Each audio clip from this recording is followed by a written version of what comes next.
তুমি এই যে একটু আগে বললা যে ননি গানটা খারাপ করেছে চ্যাংড়া হ্যাঁ তো ননি কথা থেকে দাঁতের মধ্যে পুরো খৈনি ভরা।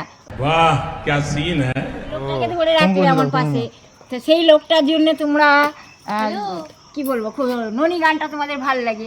আচ্ছা কিন্তু তাহলে ননিতে যে বললো যে মানে ধনকে চিনলু, সোনাকে চিনলু, মোনাকে চিনলু না, মানে ধনটা মানে কিন্তু ধন মানে হচ্ছে পয়সা কড়ি। অবশ্যই ঠিক কথাই, কিন্তু সে বলার সময় তখন সে ধন ধন আর বানানে। এই যে ইনস্টাগ্রামে ভাইরাল হচ্ছে ননি ননি ননি চিনলি, আমাকে চিনলি, সোনাকে চিনলি, মোনাকে চিনলি, কাউকে চিনলি না।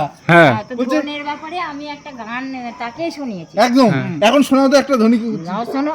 হ্যাঁ তুই মনাকে চিনলি আমাকে চিনলি না, মনাকে চিনলি ধনাকে চিনলি আমাকে চিনলি না, কোটি কেড়ে মারা সুগার আগাছে তোমার শিখেলে খাদি ও ছি ছি ছি ছি। রাখো না রাখো না, এ বাবা ছি ছি, কেন এরকম করে লাগালো? আমি না না কিন্তু আমি তো ইয়ে বললাম ওই যে আরে গানটার গানটার মধ্যে আছে না।